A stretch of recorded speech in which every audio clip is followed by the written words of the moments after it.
NFL Sundays move fast, one big play, and suddenly everything feels different. That's what makes live betting with FanDuel so exciting. You're not just watching the game, you're reacting in real time. And with FanDuel, you can place bets as action unfolds, every drive, every momentum swing, and every highlight moment. Live betting is the best.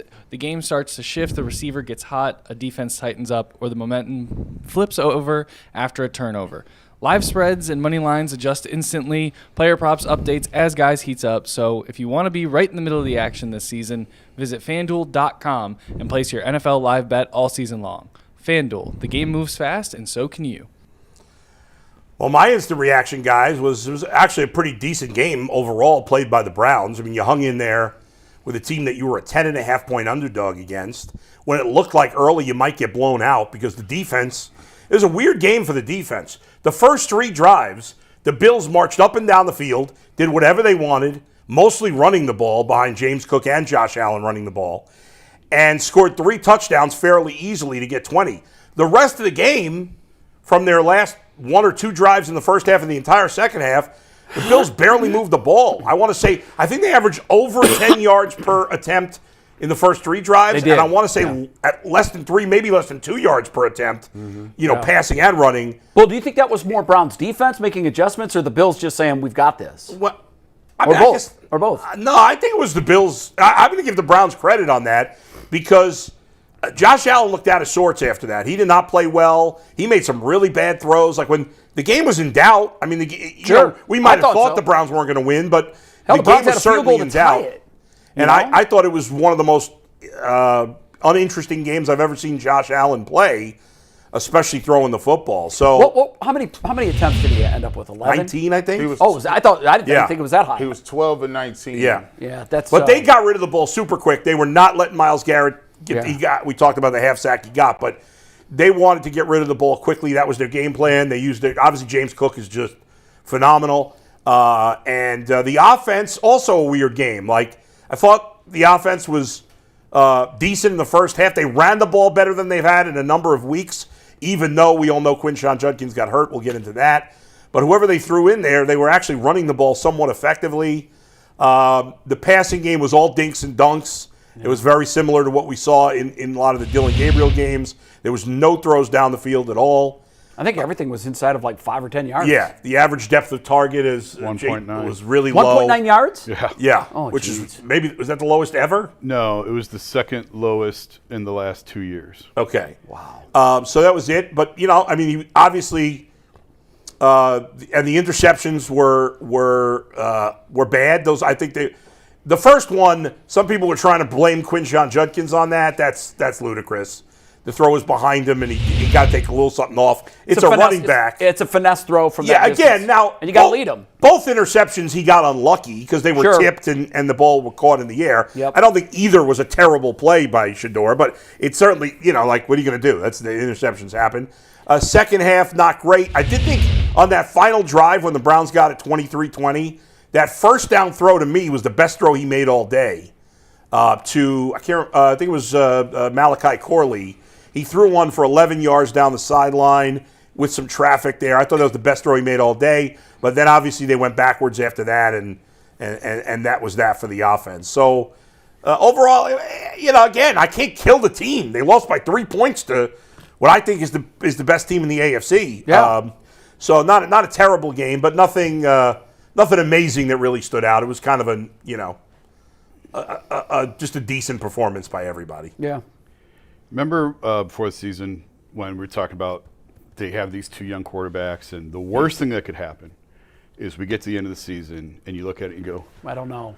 Maybe there's a chance that if you do, there might be something. Remember that?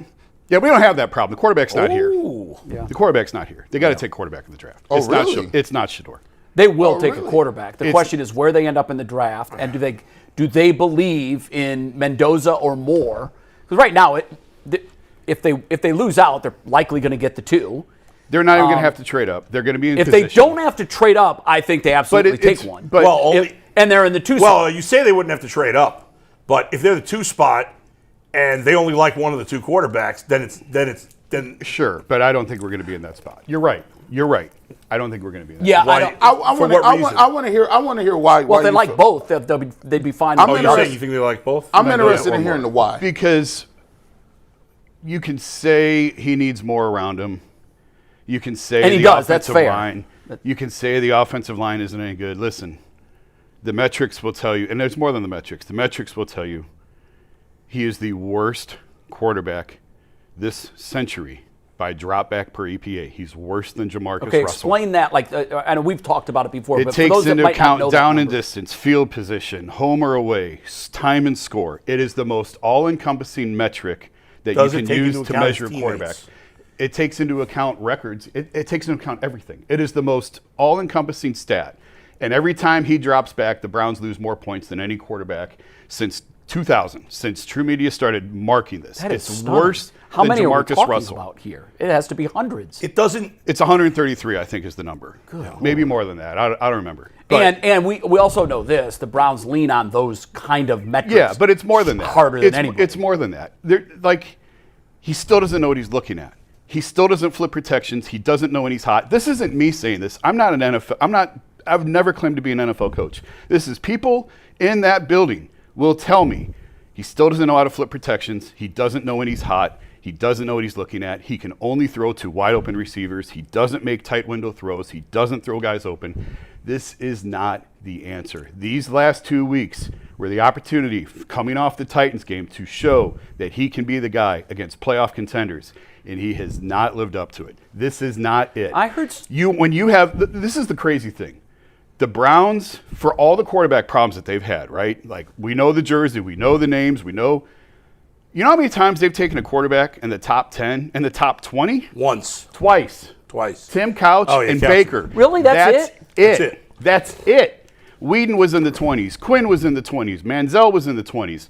All these. So the Browns. Maybe that's where the problem is. It is where the Browns. They're reaching too late. The Browns are the most dysfunctional team in the NFL. Period. No. Full stop. And yet people think that they're going to be the team that can take a late round pick and develop him. They can buck the odds and do something that very few other teams can do. No, they have to be handed a pretty close to finished product to have any chance at success. And that is And we know not what's odd? Shador.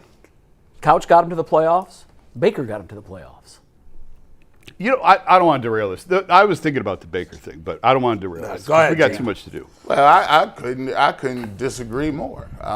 Actually, to be truthful, when you're talking about football, the crazy thing about football is it's not done in a back room with calculators. And I respect True Media, but True Media don't draft players. True Media is a nice little asset to tell you what you want. EPA, that's a nice little stat, but when you look at it, you got to take in consideration the entire totality of football. And for so long that we've talked about this, we've boiled down the game of football to fantasy football, numbers, and whose quarterback it is. You walk around the league and watch around the league. Same people told us that Kenny Pickett was the deal. Go watch what Kenny Pickett did the other week. He threw for like 5 yards. They told us he was the best option. Keep looking. Jackson Dart, I think he threw for like 32 yards yesterday. Like, maybe that was earth-shattering. Go look at Cam Ward and what his numbers are. His numbers have not been great the entire year. The reality of the situation is, yeah, you could talk about EPA and you could talk about all that, but you also have to take in consideration that when you look at the people in front of them, that goes into it. The offensive line is the worst in the league statistically, and that's not even debatable. When you take a look at the receiving core, they get the least amount of separation. They don't catch the ball when it's open, and on top of that, you're missing most, if not any of your weapons. So when you look at it, a guy who was in the 5th round, who's already thrown for 360 yards in a game, but we disqualify that because it just wasn't what we wanted to see. But yet and still in that game, Cam Ward is the number 1 overall pick. His numbers didn't look better than that. You go into this game, I just saw Josh Allen throw for 12 and 19 for 130. Like, let's keep it real. A lot of times what we be doing is, if you like the quarterback, you can find a stat to say you like him. If you don't like the quarterback, or if you do like the quarterback, you find 17 things to say. When we look at the game of football, you can't do it in a vacuum. Shador Sanders, the reality of it, has played, this is 5th or 6th game? And in those 5 or 6 games, does he have some stuff to work on? Sure, he does have some things to work on. He's a rookie. Is he going to have some mistakes? Sure. But he's shown well enough to say that he has an opportunity to be a starting quarterback in this league. I totally disagree. Well, listen, the film, we can go down to it. I can show you the deep ball. I can show you the accuracy. I can show you that he hits people. I can show you people said that he couldn't run the football or he was not as athletic. He led the team in rushing 3 weeks in a row. He's eluding the rush. He's stepping up every single week. He showed you something different. Ask Tommy Rees. Tommy Rees said, hey, in the press conference, I want to see him work on moving the chains and throwing the football, not just deep action. We moved the post so much, our back should be here. We should be sponsored by U-Haul. 1 week is, our offense is all underneath with Dylan Gabriel. We need somebody to throw it downfield. He comes in, throws it downfield, does it better than all the other rookies, and now all of a sudden, no, he needs to play in structure better. Okay, well, he took what was given to him underneath the last game against the Bills. By the way, who's a Super Bowl caliber team. Last week against the Bears, Super Bowl caliber team. Both teams 11 wins. So, I don't know what you expect. This is 2 playoff teams, 2 of the best teams in the league, and he's playing with backups at offensive line. His number 1 running back is out of the game. No receivers. And in 5 or 6 games, we use these stats to say, oh, he's not the guy. But I just saw Dylan Gabriel not do that. I done seen Deshaun Watson not do that. Oh, and by the way, all accounts are the coach who's ahead of the offense is getting fired. So you got to take account of that too. The guy who was running the offense, whose offense hasn't been good with any other quarterback, is also not going to be there. So we can say he's not the quarterback or whatever the case may be, but let me just keep it real. The Browns ain't even really in no position to take a quarterback if they wanted to. If you think about it. So wait, why not? Watch this. I'll tell you exactly why as I sip my Kool-Aid. I mean, if they think their quarterback is there, either Moore or Mendoza, and they're number 2. The reports just came out. Andrew Berry looks like he's staying. If you Andrew Berry, they already said 3 wins ain't good enough. Those 3 wins got Kevin Stefanski fired this year. So if you're going to stick around and you're going to be around to pick the players, guess what's going to happen if you want to take a quarterback? You're going to take a quarterback, and then you don't have said picks to improve any parts of the roster around the quarterback. And guess what? Do you think with a rookie quarterback in the same line and no weapons, you think you're going to get more than 4 wins? No, you're not getting more than 4 wins. You'll be back in the same territory. And the same people that told you to draft the quarterback will be the same people to line up and write it was malpractice that you didn't get them any weapons or an offensive line. And then you will be the next person fired. I have to apologize. I must have missed reports. No, reports that Berry is coming back and Stefanski is fired. Rappaport said over the weekend that Berry will be involved in decisions going forward. I'm not entirely positive I believe that yet. What do we think about Stefanski? Do we think that? I think he's gone. You think he's gone? I think he's gone. Okay, because for me, I don't think either has been a fait accompli. I talked to some people around the league over the weekend. This was before the game. Yeah.